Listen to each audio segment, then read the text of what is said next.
Hola, mi nombre es Carlos Bedoya, les doy la bienvenida a una nueva edición de Mesa Política, programa de análisis, entrevistas, producido por la Asociación de Otra Mirada y nuestraamérica.tv. En este programa vamos a abordar una especie de fenómeno político, si es que se puede llamar así, que tiene bastante preocupada a la clase política y en general a diversos actores del país, y que se está produciendo en medio, además, de una profunda crisis política de representación, en medio de escándalos de corrupción de los principales dirigentes nacionales, también una corrupción generalizada a todo nivel de gobierno. Y bueno, con este debate de la denuncia constitucional, el gobierno puesto tras las cuerdas por la fiscal de la Nación, en general este entrampamiento que estamos viviendo y que no permite resolver los grandes males y problemas que afronta el país en medio además de un contexto mundial bastante difícil, marcado por la guerra entre Rusia y Ucrania. Bueno, este fenómeno del que vamos a hablar ahora eh, es denominado por algunas personas, algunos analistas, como antaurismo, ¿no? Se trata de Antauro Humala, que salió de prisión, Antauro Humala, una figura muy conocida en el Perú, que salió de prisión el 20 de agosto del 2022, después de más de 17 años de producidos los hechos denominados como Andahuaylazo, ¿no? Una insurgencia producida en la región Apurímac a partir de la toma de la comisaría de Andahuaylas, una de las principales ciudades de esa región del sur del país, y este hecho se produjo entre el 1 y el 4 de enero del 2005 y terminó con la muerte, con la pérdida de vidas de 4 policías. Finalmente, Antauro Humala fue juzgado, primero condenado a 25 años, luego revisada su condena reducido a 19 años que debía cumplir y que terminarían recién en 2024. Sin embargo, Antauro Humala sale 2 años antes, cumple solo 17 años, 2 meses y 14 días, por la aplicación de beneficios penitenciarios de reducción de pena por trabajo y estudios. Lo cierto es que desde que Antauro Humala, un político a veces radical, a veces extremo, desde que salió en libertad, Antauro viene recorriendo el sur del país con mítines en las principales ciudades, con un discurso bastante radical y a veces extremo, como dijimos, y con la pretensión de inscribir su partido. En realidad está buscando 2 fórmulas de inscripción y postular a la presidencia de la República, que asegura va a ganar. Además, generando movilizaciones hacia Lima, dice que en verano del 2023 habrá 1 millón de reservistas frente a Palacio, etcétera, ¿no?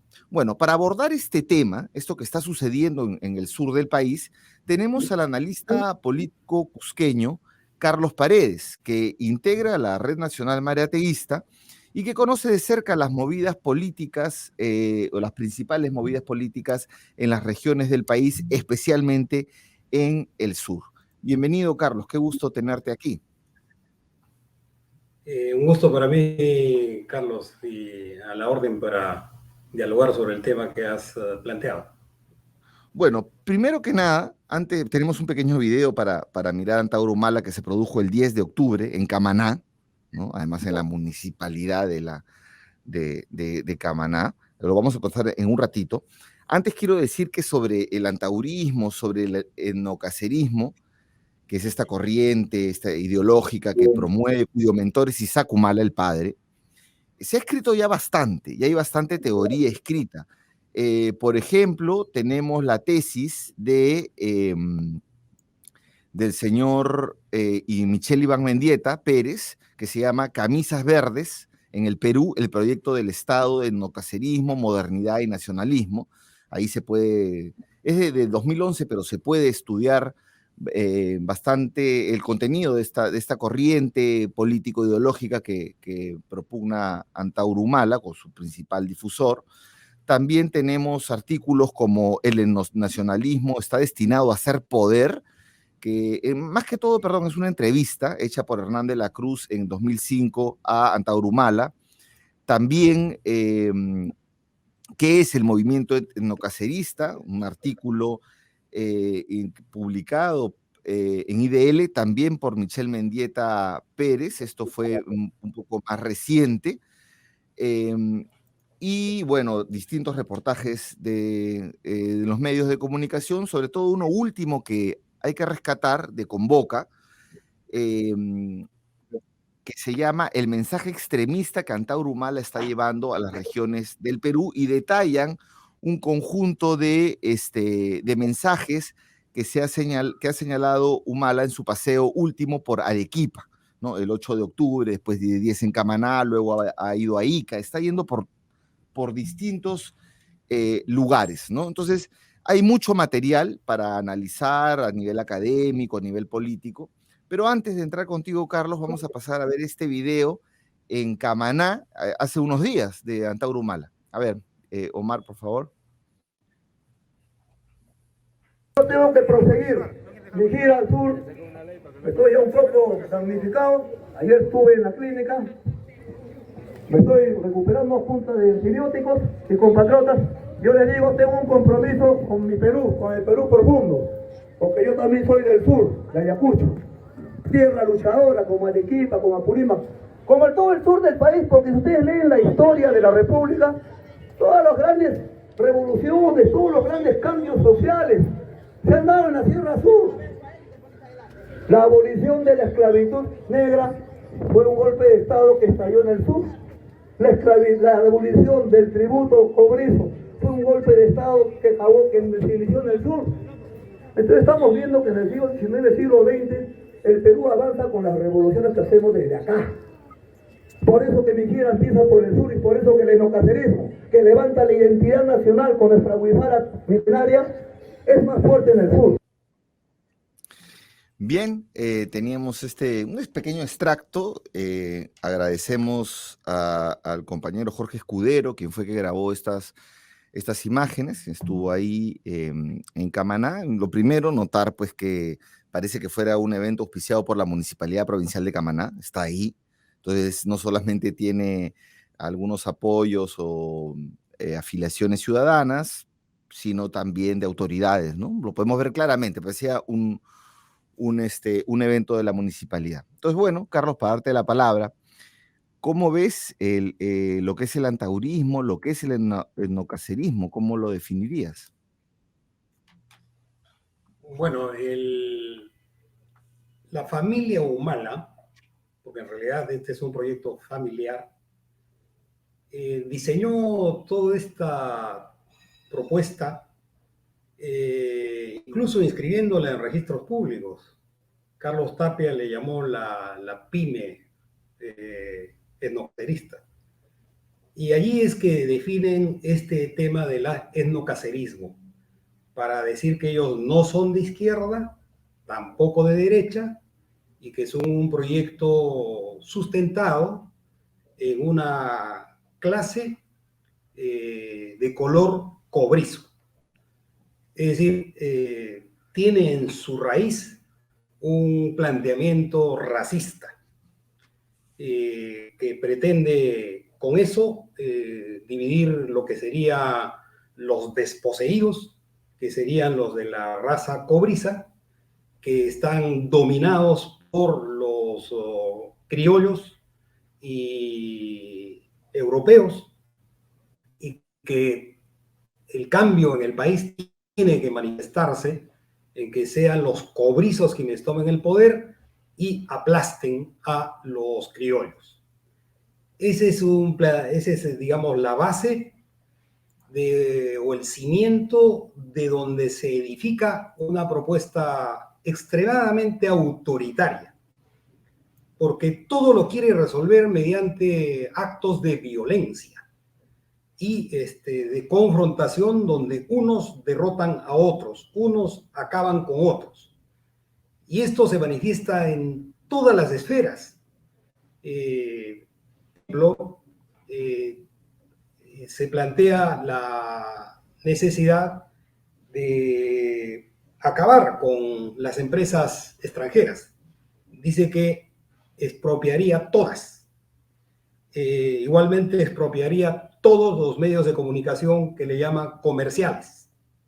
Es decir, no dejaría nada que para él o para el etnocacerismo implica un poder blanco. un poder no cobrizo.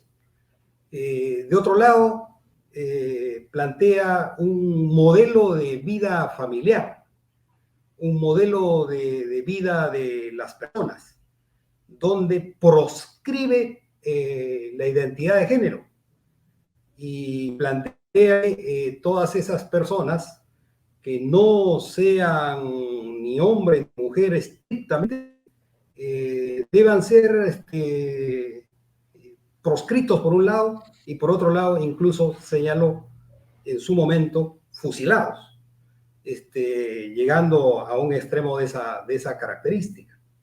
De otro lado, plantea que los temas, por ejemplo, de la lucha contra la corrupción o los temas a corregir frente a este flagelo que el Perú está sufriendo, sería a través de una, según él, democratización del fusilamiento. Es decir, hay que fusilar a todos los corruptos, empezando por los presidentes que han sido de la época, digamos, de la recuperación de la democracia. Toledo, Kuczynski, bueno, García ya se fue, plantea también su hermano, Ollanta Humala debe ser fusilado. Y le recomienda a Ollanta que se suicide, como una especie de autocrítica de haber traicionado al proyecto familiar del etnocacerismo. Entonces, yo creo que este tipo de planteamiento adicionalmente se propone como un objetivo nacional la recuperación de Arica y Tarapacá, es decir, emprender una guerra con Chile. Entonces, yo creo que son planteamientos muy duros, muy extremos. Recuérdese que en la campaña electoral en la que él participó como candidato, estando preso, su partido lanzó spots simulando fusilamientos y dijo que eso es lo que haría cuando sea gobierno. Entonces, para mí, lo más semejante que tenemos en América Latina respecto de este tipo de fenómeno, con muchas similitudes, es Bolsonaro. O sea, Antauro sería un Bolsonaro andino. Ya el IDL, en uno de los artículos que tú has señalado, le llama fascismo andino. Yo creo que es una definición que calza lo más próximo a poder caracterizar lo que en verdad es Antauro Humala. O de repente también podríamos decirle fascismo silvestre, parafarseando a Carlos Meléndez, ¿no? Que habla del populismo silvestre. También le han denominado populismo andino, aunque eso no se entiende bien porque el populismo da para todo. Igual el fascismo también, ¿no? Pero, por ejemplo, aquí en la tesis de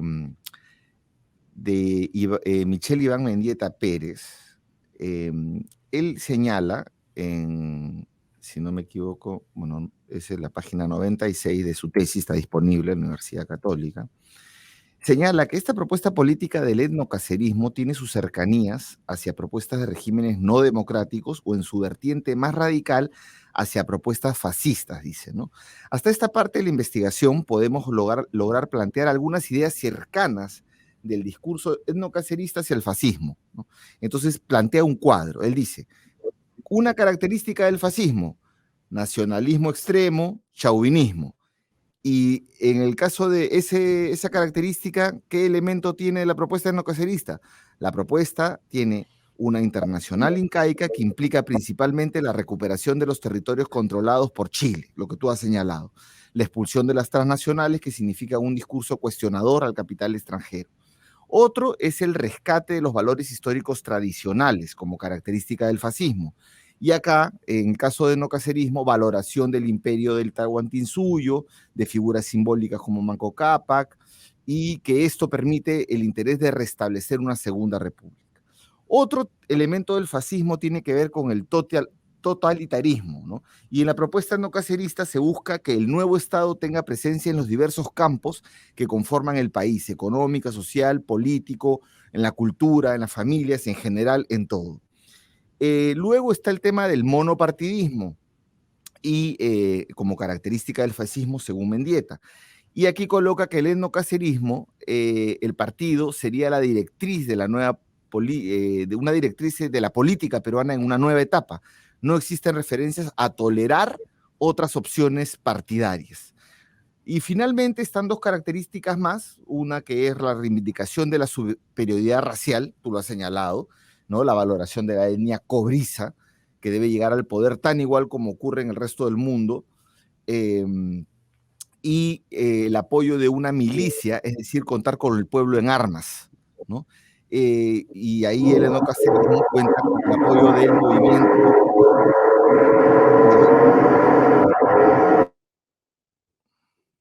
Y ahí el antaurismo cuenta con, o el etnocacerismo, con el apoyo del movimiento reservista, ¿no es cierto? Bueno, estas son algunas características que vinculan, que un poquito señalan las particularidades del etnocacerismo como para denominarlo una especie de fascismo andino que tú has señalado y que en realidad viene de Mendieta, ¿no? De catalogarlo. Bueno, pero no todos estos elementos están permanentes, ¿no? O sea, no podemos decir que solo tiene estos elementos y sobre todo la principal contradicción tiene que ver con el capital, ¿no? Porque las vertientes fascistas más bien tienen una vinculación con el gran capital, ¿no? En cambio, en este caso, él tiene un discurso en contra del capital, algunas contradicciones, ¿no? En todo caso, hay muchas personas que vinculan a Antauro Humala como un líder de izquierda. Entonces, tú ahí, ¿qué dirías? ¿Y qué dirías además de estas comparaciones que hemos hecho a raíz de la tesis del señor Mendieta? Bueno, Antauro Humala, en materia económica, yo creo que revela una gigante ignorancia. No tiene una propuesta que pueda ser coherente con lo que es un planteamiento, digamos, de qué hacer. Incluso con esta propuesta de expropiar todas las empresas estratégicas para convertirlas en empresas estatales, no dice en qué sentido, para qué, por qué, cómo se ubicaría en el panorama mundial. Y ha dejado de hablar de algo que estuvo en sus inicios y que está en aquella referencia que particularmente Carlos Tapia se ocupó de colocar sobre la mesa para tratar de decidir la propuesta más integral del etnocacerismo, de los Humala. Y es el hecho de que consideran que no debe existir moneda, que el Perú debe ser un país autárquico, que solo produzca lo que va a consumir y que no importe nada, no compre nada del exterior y que no haya moneda y que todo sea en trueque. Ese es el planteamiento matriz que en sus inicios, después de lo de Locumba, lo estuvieron difundiendo como una medida económica central. Y como podrás apreciar, digamos, ya en los tiempos de que ha estado preso, después de Andahuaylazo, y ahora ya no habla de estos temas, pero sí están en la raíz, en la matriz de su planteamiento. Por esa razón es que, digamos, esta lógica, creo que de definición del IDL, en el sentido de un fascismo andino, es que adquiere esta particularidad. Yo diría que Humala quiere resolver problemas en una combinación de lo que implica Bolsonaro. O sea, Bolsonaro también en su campaña electoral simulaba fusilamientos. Se colocaba frente a un muro que iba a ser el paredón y disparaba. Digamos, en ese caso eran muñecos, señalando que así los iba a tratar a sus adversarios. Pero no solo hacía eso con políticos, muñecos que los asociaba a la corrupción, sino también lo hacía con personas de diversidad sexual. Es decir, colocaba ahí a personas representativas de LGTBI para igualmente simular fusilamientos. Entonces, digamos, tiene todos esos elementos combinados en un personaje que notoriamente no tiene un equilibrio emocional y que creo que el factor que hace que tenga cierta audiencia tiene que ver con la frustración que está ocurriendo en el Perú a partir del fracaso del desgobierno que implica la presencia de Castillo en Palacio, de un gobierno cleptocrático que, digamos, ha llevado a esta situación. Entonces, la gente está frustrada y está también con una suerte de afán digamos, de venganza, etcétera, y por eso Humala en sus discursos dice que su gobierno va a ser de un escarmiento histórico, es decir, algo así como el gobierno de la venganza frente a nuestras frustraciones.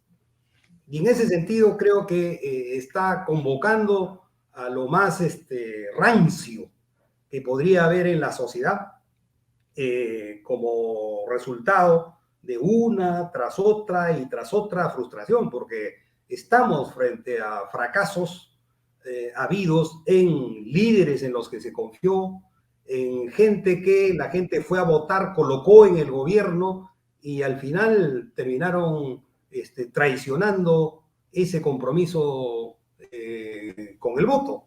Entonces la gente está molesta, la gente del país.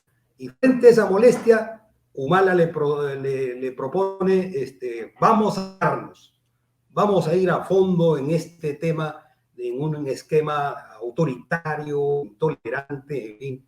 Y yo creo que esto es lo más grave de la situación y tenemos que advertirlo con mucha claridad, porque creo que, por ejemplo, no se advirtió suficientemente los riesgos que implicaban el gobierno de Castillo. Y un gobierno de Humala sería muchísimo más riesgoso que el de Castillo. Solo, por ejemplo, este tema de la incapacidad de gobernar que tiene Castillo.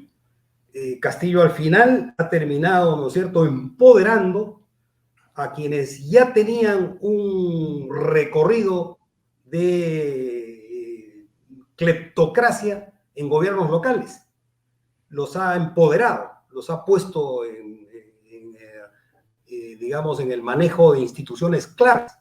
Y eso está llevando a un derrumbe, a un proceso gigante en lo que sería gestión pública en el país. ¿A quiénes pondría Humala? ¿A los reservistas? Ese sería digamos, ellos serían los empoderados y que terminen de ministros, jefes de gabinete y demás. Imagínate lo que ahí está prefigurándose qué ocurriría. Y Humala Claro, no es que ahora, no haya tenido ejercicio de poder. Mira, en el Congreso en el que estuvo, trabajó de la mano con Alarcón, con este ex jefe de la Contraloría de la República, que jugó un papel decisivo en buscar librarse tumbándose a Vizcarra y hizo Humala, Antauro Humala, con Alarcón, hicieron una alianza digamos, de acero con el fujiaprismo para tratar de, digamos, tumbarse a Vizcarra. bueno, Entonces, esos son los... dicho sea de paso, Carlos, según también distintas crónicas de los discursos de Antauro Humala, él está en contra, digamos, o sea, más bien dicho, quiere una amnistía para un conjunto de personas que han estado involucrados en hechos como el Frontón, la matanza en Frontón, etcétera, ¿no? Entonces, bueno, ahí se da la mano. Pero yo, antes de pasar al siguiente punto, tú has dicho varias cosas. Luego vamos a conversar del vínculo Castillo-Antauro, que hay evidencias de ese vínculo, y también de los propios límites que expresa este discurso, ¿no? Porque si bien es evidente que Antauro Humala está buscando el voto del sur del Perú en una idea de que quiere pasar a segunda vuelta con eso y de ahí vemos entrar como mal menor o llegar a la segunda vuelta, está trabajando ahí con mítines, recorriendo a través de avanzadas y haciendo como una espiral en las regiones, comienza en la capital de la región y luego va yendo a todas las provincias, ¿no? Eh, Hay que deslindar, creo yo, o por lo menos aclarar sobre el tema izquierda y Antauro Humala, porque este marco ideológico que señala Mendieta, para muchos del etnocacerismo, para muchos intelectuales y medios de comunicación, se vincula esta ideología como cercana al pensamiento de la izquierda, ¿no? Como que Antauro es una izquierda radical o una izquierda extrema, ¿no? Y por el hecho de tener arraigo y eco en los sectores populares, has visto ahí en el video de sus mítines, que hemos puesto de Camaná, ¿no? Sin embargo, sí es importante resaltar este artículo del IDL que hemos mencionado hace un rato, que se llama ¿Qué es el movimiento etnocacerista? En IDL, revista 290, escrito por el señor Michel Iván Mendieta Pérez, historiador y magíster en ciencia política, donde él señala que, y esto creo que es importante para las personas que nos escuchan, que no basta con estar vinculado al campo popular para ser vinculado como una propuesta izquierdista o estar en ese espectro, ¿no? O ni siquiera es suficiente recoger perspectivas y demandas de los sectores populares, significa ser de izquierda. Por ejemplo, él pone las ideologías milenarias, milenaristas, ¿no? Como el caso del FREPAP, o mesiánicas, o incluso fascistas, también han expresado perspectivas e intereses populares, ¿no? Pero una vez alcanzado el gobierno, se convierten en unas plataformas políticas de signo contrario, ¿no? Además, las izquierdas, la izquierda peruana o las izquierdas peruanas, normalmente no están en pensamiento asociadas con el nacionalismo extremo, ¿no? O con el revanchismo antichileno. De hecho, la izquierda peruana y la izquierda chilena son muy cercanas, ni mucho menos la izquierda propone una visión idílica del Tahuantinsuyo. Antauro Humala además señala que deben irse los venezolanos del Perú, que no pueden tener trabajos un venezolano en el Perú si es que un peruano no tiene trabajo, cosas de ese tipo. Entonces, una palabra tuya sobre cómo no identificar a Antauro Humala con una alternativa llamada de izquierda o izquierdista o de liberación o de transformación en ese sentido. ¿Qué dirías tú a la gente de izquierda, digamos, no? Bueno, yo creo que un proyecto de izquierda es un proyecto nacional que, digamos, coloca una mirada sobre el Perú acerca de cuáles son sus principales riquezas, que le permita identificar que nuestra principal potencialidad se encuentra en la mega biodiversidad y que desde esa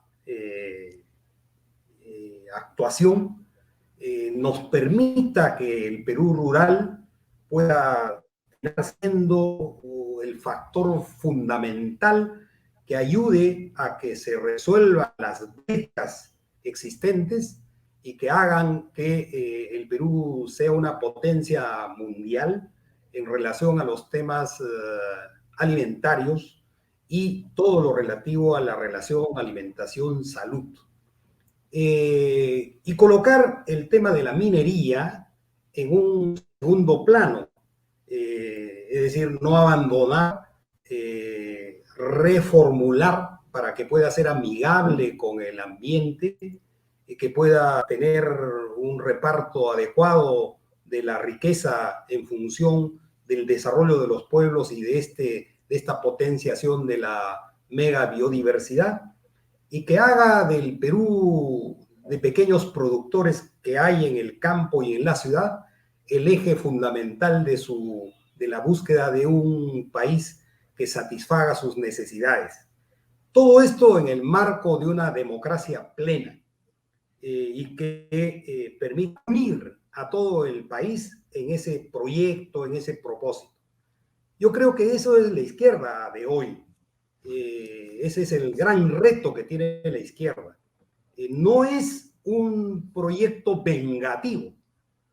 No es que hay que hacer una especie de ajusticiamiento histórico, colocando a los cobrizos como los herederos del incario que tienen que manejar la venganza frente a quienes en su momento establecieron la relación colonial y quienes en su comprensión de los Humala, esto implica la prolongación hacia la clase criolla y blanca que domina la situación en el país.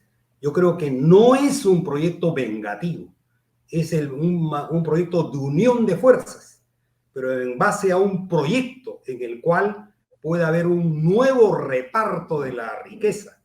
Y ese nuevo reparto de la riqueza tendrá que hacerse en base a poder hacer que no hayan excluidos, que todos puedan ser incluidos en un proyecto en el que cada quien genere riqueza y se beneficie de esa riqueza que genera.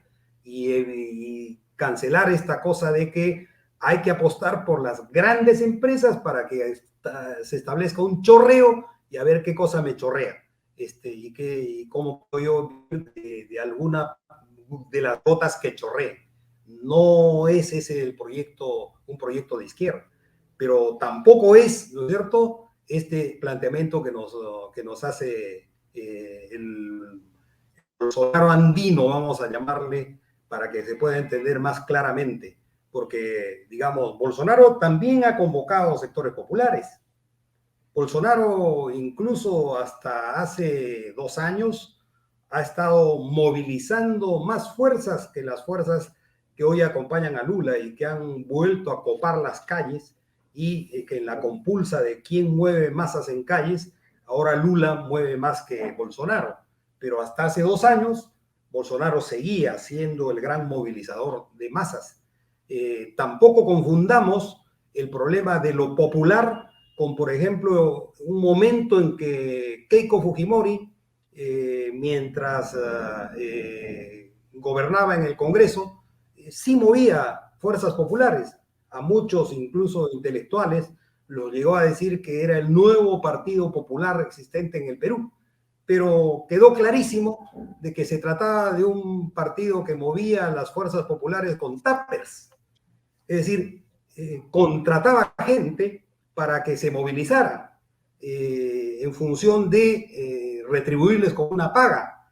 Y ante la situación precaria de la economía de mucha gente, incluso luego estudios más a fondo que han habido con entrevistas a personas que se desplazaban en estas movilizaciones, decían que en la mañana estaban en un mitin, en la tarde estaban en otro y recibían por doble partida porque el tiempo de campaña electoral era breve y había que aprovechar lo máximo posible.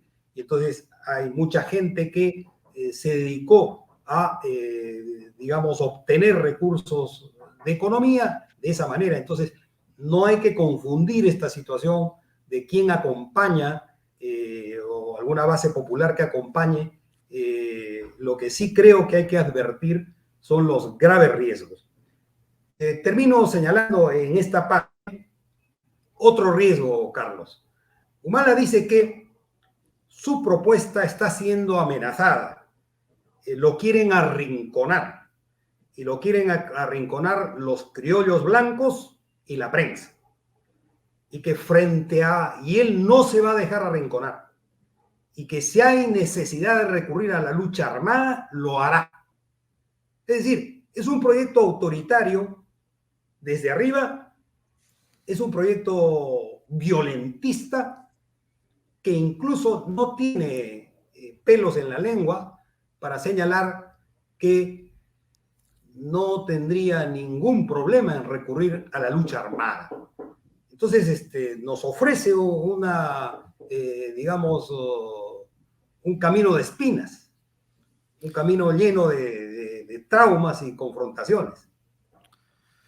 Bien, mira, para terminar este punto de las izquierdas y derechas, yo cuando converso con Augusto Malpartida, una persona amiga nuestra, él siempre dice que derecha e izquierda ya no alcanza para hablar de la política en el Perú. Sin embargo, esta distinción es interesante. Yo tomo, por ejemplo, a Bobbio, este autor que en su libro Derecha e Izquierda, la significación o la significancia de una distinción política, él señala que entre las muchas derechas y las muchas izquierdas, lo que las distingue en realidad es el tema de las desigualdades, ¿no? Mientras que para los sectores llamados de izquierda, las desigualdades sociales o las desigualdades en general son artificiales y negativas y el Estado tiene que activamente eliminarlas.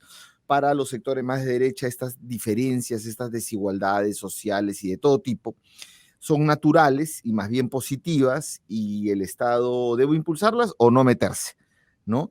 Entonces, claro, yo encuentro un poco el discurso de Antauro Humala un poco metido en todo, pero con una vertiente bastante autoritaria y más que todo me animaría a ponerlo en una especie de derecha radical o a veces derecha extrema. Sin embargo, vamos al tercer punto, casi ya para ir cerrando el programa, sobre los límites de Antauro Humala. Y yo encuentro, de lo que me hablas, 4 límites. Sus límites discursivos, porque hasta dónde va a llegar un discurso incendiario que fusilar a medio mundo, a los presidentes anteriores, que se suicide su hermano, fusilar a las personas que de repente que son disidentes en temas de sexualidad o que son diversas, etcétera, ¿no? ¿A quién fusilaría, no? Luego, los límites legales. En los límites legales, bueno, hay de 2 tipos. Los límites, se está trabajando algún tipo de legislación en el Congreso para que no postule él, lo cual de repente hasta le es un favor. Sin embargo, él señala que uno de sus objetivos es inscribir el Partido Etnocacerista Revolucionario Unido, cuyas siglas forman Perú, pero también otro, que es la Alianza Nacional de Trabajadores, Agricultores, Universitarios, Reservistas y Obreros, que se llama ANTAURO, ¿no? O sea, las siglas. Y él dice que 2 para tener plan B. Entonces, él lo que está haciendo es, en cada meeting, luego el meeting termina con personas, y esto me lo ha contado Jorge Escudero, que ha estado en Camaná, un conjunto de personas, de militantes de Antauro, después del meeting comienzan a recabar firmas para la inscripción del partido, sin decirle a las personas que lo que están haciendo es una inscripción al partido, no firmando a favor, porque ahora se necesita que te inscribas usted ser militante. Entonces, así está haciendo una labor de proselitismo, pero también de inscripción. Si lo logrará, no lo logrará. Sin embargo, igual ahí tiene podría tener vientres de alquiler, aunque él dice que quiere formar estos 2 partidos, tener su plan B para no recurrir a vientres de alquiler. Otro límite es el límite político, el límite de las alianzas, es muy sectario, ¿no? Entonces, ¿a quién puede convocar, ¿no? Ahí puede tener un primer tope. Y otro límite es el límite psicológico, que tú has señalado, para insultándose, para peleando en la radio. Parece que el señor necesitara sertralina o fluoxetina o alguna pastilla que le regule o que le haga un poquito más ágiles sus conectores neuronales, porque es muy de reacción, ¿no? Entonces, háblanos de los límites del antaurismo, por favor. Bueno, yo creo que frente al tema mundial que tenemos sobre las manos para definir los proyectos políticos, digamos, se ha estado décadas detrás del tema de acabar con la pobreza. Pero con el neoliberalismo se ha creado un problema mayor al problema de la pobreza, que es la desigualdad. Porque en los 30 años de liberalismo hemos pasado de a que, digamos, el 1% de los ricos terminen siendo los que acumulan la mayor riqueza en el planeta. Y esto ha traído como consecuencia incluso desequilibrios en los temas ambientales. Frente a tamaño problema, no podemos pues reducirnos a una mirada vengativa de quién derrota a quién por el color de la piel como elemento sustantivo, ni mucho menos cómo es que de manera violenta, usando diversos tipos de mecanismos, entre los cuales está considerado como un factor central el tema de la pena de muerte o los fusilamientos, como un mecanismo de divergencia, de resolver divergencias. Cuando ha sido preguntado en una conferencia de prensa reciente en Arequipa, Antauro, acerca de los límites legales que tendría aplicar esto de los fusilamientos y la pena de muerte, él ha respondido de la forma siguiente, que no le interesa la norma, que para ejercer un fusilamiento solo se necesitan 7 personas que disparen. Así es, sí. ¿Y quién define a quién le disparan? ¿Cuál es el proceso? En fin, no le interesa. Además que la pena de muerte está considerada en la Constitución, porque la Constitución dice que merece la pena de muerte todo traidor a la patria. Y para él, todo aquel que no piensa como él es traidor a la patria, por tanto es fusilable. Entonces, con esa ecuación tan sencilla, digamos, yo creo que él es un predicador del conflicto, un predicador del odio, es un predicador de la confrontación, de forma tal que busca resolverlo de una manera extrema, conflictiva y militarista, porque todo termina, repito, en apretar el gatillo para resolver los problemas.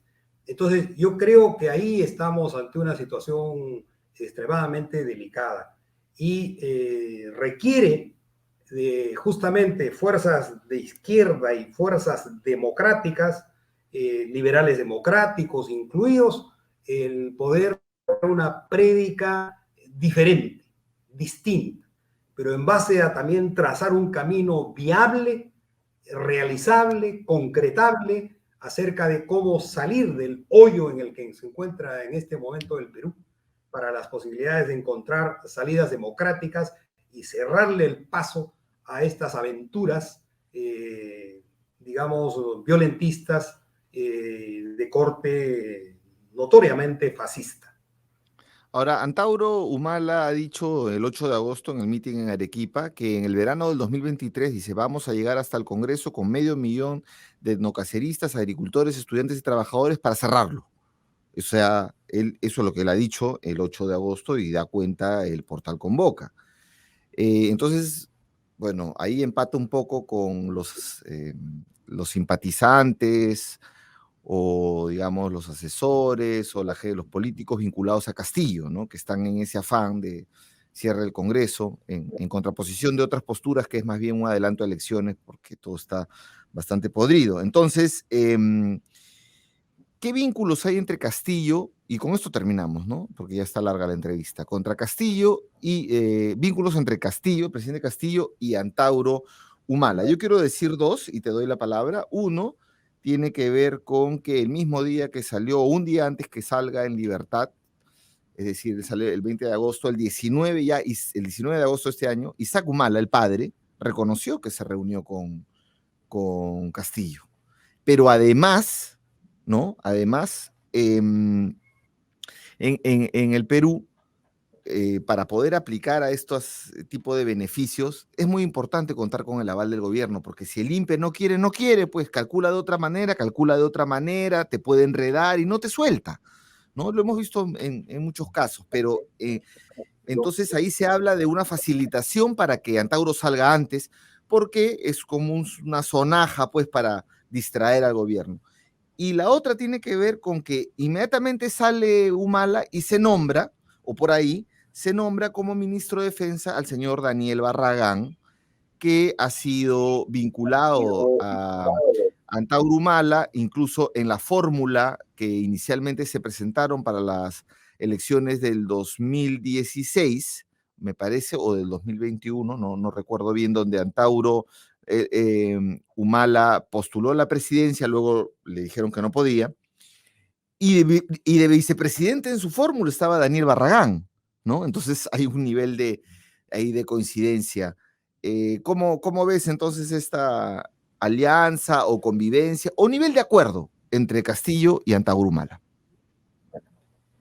Bueno, lo más cercano de un lazo de conexión es que durante la campaña electoral Castillo ofreció que una de sus primeras medidas como gobernante iba a ser indultar a Antauro Humala. Téngase presente que meses previos a que Castillo llegue a Palacio de Gobierno, que estuvieron turbulentos en relación a la campaña que buscaba denunciar un fraude en el triunfo de Castillo, y que ahí ya se anunciaba toda la onda golpista de la ultraderecha.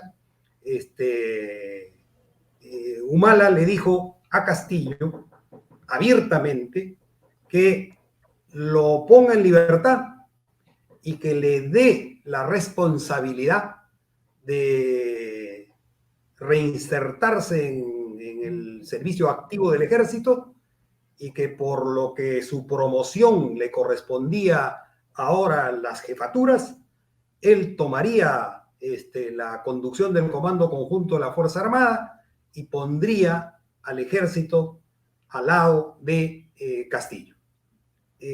Todo esto se ha ventilado públicamente y, digamos, ahí estaban, yo creo que los lazos más estrechos que estaban en funcionamiento. Ya para los asuntos de la puesta en libertad, adelantándole plazo por este cálculo de, digamos, de beneficios, también se ha manifestado una contradicción. No había ningún problema en que el gobierno o el INPE dijera que lo que ha calculado son las horas de tiempo que le ha llevado a Antauro el escribir libros, porque al parecer a eso se ha dedicado fundamentalmente como trabajo dentro de la cárcel.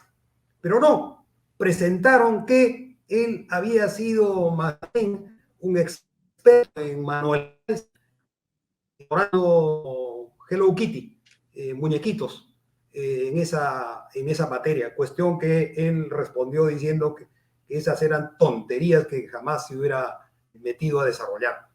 Entonces, sí que ha habido una conexión, sí que hay una conexión. Y yo creo que esa conexión lo lleva, por ejemplo, a que cuando él relata a quienes va a fusilar, no lo incluye a Castillo. Y cuando se refiere a Castillo, dice que es un ladronzuelo. No lo pone en la categoría de los otros fusilables. Entonces, no, incluso ha dicho que en el caso de Castillo no lo han dejado gobernar desde el primer día y cosas así. Está cambiando un poco también su discurso. Y otra cosa, Carlos, un dato antes de que termines esto sobre Castillo y Antauro. Ayer ha habido 1000 reservistas en Palacio de Gobierno. O sea, cuando decimos ayer nos referimos al 18 de octubre, ¿no? 10-19, este programa sale el 20. Pero ayer, martes 19 de octubre, ha habido 1000 reservistas, y en mayo también hubieron otros tantos. Y recuerdo que en mayo, Castillo, delante de todos los reservistas ahí en el patio de Palacio, dijo, y que no sorprenda que un reservista sea presidente del Perú. Lógicamente se refería a Antauro Humala. Y ahí prometió que los va a incluir a todos los reservistas en la ley Defensores de la Democracia, que tiene un conjunto de beneficios, ¿no? Entonces, los lazos están ahí bastante fuertes, ¿no? Porque los quiere incluir en la ley 31177, y estaba Aníbal Torres ahí presente, a todos los reservistas. Entonces, son 1000 licenciados que han estado ayer en la Plaza de Palacio, ¿no? Entonces, parece que están actuando de manera conjunta. Bueno, el otro elemento que deja que se le vea el fustán es este anuncio que has señalado de que en el verano próximo concurrirá con reservistas para cerrar el Congreso. Con medio millón de reservistas. Exacto. Y no dice que vaya a lo que viene siendo una demanda nacional mayoritaria, sustentada por organizaciones de la sociedad civil, organizaciones empresariales de diverso nivel, pequeñas, micro, medianas, grandes, que lo que están demandando es que se vayan todos. Y él solo coloca la puntería en el Congreso. No dice vamos a sacar al Congreso y a Castillo para poder instalar o restaurar un clima y unas condiciones de restauración de la democracia y la integridad. No, es solo la puntería al Congreso, que también está en solo el interés de Castillo, que tampoco pudo cumplir porque Castillo con sus castillistas vergonzantes ha convocado no menos de 4 momentos de cierre del Congreso, si es que solamente hablamos de abril a julio, y convocatorias todas que fracasaron en el intento de, copar Lima, porque hablaban de la toma de Lima y cierre del Congreso. Ninguna de esas directivas fueron planteadas. Puede ser que ante ya la práctica incluso evaporación de estos movimientos que estuvieron tratando de convocar fuerzas provincianas, organizaciones campesinas, rondas campesinas, y todas terminaron en fracasos, ciertamente ante la carencia de fuerzas de apoyo de parte del gobierno de Castillo, no sería nada raro que esté pensando en las fuerzas que hoy están movilizadas, vinculadas a los reservistas conectados con Antauro Humala. Entonces no sería nada raro. Y esta presencia de Barragán, que en efecto ha sido parte de la plancha presidencial en aquella ocasión que postuló Antauro, y que también estaba su hermano Ulises, esta fórmula de Avanza País, sí, pues, revela no, de UPP, también, de UPP. revela también, con UPP, perdón, revela también esa conexión. Entonces, sí creo que hay vasos comunicantes, y ciertamente el hecho de que Humala no salga directamente a defender a Castillo también revela los límites de esa asociación, donde el uno no puede hablar directamente en beneficio del otro, porque eso trae costos. Imagínate que ahora Antauro, en los mítines que está haciendo, dijera que tenemos al mejor presidente del Perú, que tenemos que Castillo no es lo que es, que no es cierto todo lo que se dice de él, ni de lo que sus cómplices en este gobierno cleptocrático van revelando, que no son ciertos, etcétera. A ver qué diga eso en los mítines, ¿cómo le iría? Entonces, naturalmente, aquí hay una asociación de conveniencias. Bien, Carlos, sí, efectivamente todo lo que señalas tiene asidero y lo estamos viendo en los distintos medios de comunicación que van dando seguimiento. Lo que nos queda de este programa es que, bueno, número uno, el marco ideológico en el que se mueve Antauro Humala es, efectivamente coincidimos con el señor Mendieta, de una especie de fascismo andino, por las características que hemos conversado aquí. Segundo, que hay límites, bastantes límites para esta entrada. Sin embargo, Antauro Humala apuesta por hacer la misma de Castillo, ¿no? Llegar a segunda vuelta, tener el voto del sur y en segunda vuelta, bueno, apostar al mal menor o por lo menos tener la oportunidad de llegar al poder sobre la base de este descontento, esta frustración que señala. Así lo final es que sí hay un nivel de acuerdo, por lo menos, de acuerdos, no alianza, pero sí acuerdos entre el gobierno y Antauro, que ha posibilitado su rápida excarcelación y que ahora también están en pared con el tema del cierre del Congreso, que sí es una medida popular, pero junto con el de el que se vayan todos, ¿no? Porque la situación no da para más. Bueno, Carlos, te agradecemos mucho la presencia en Mesa Política y esperemos contar contigo en otra ocasión, como ya varias veces te hemos tenido aquí, para seguir analizando los acontecimientos de la política nacional. Muchas gracias, Carlos.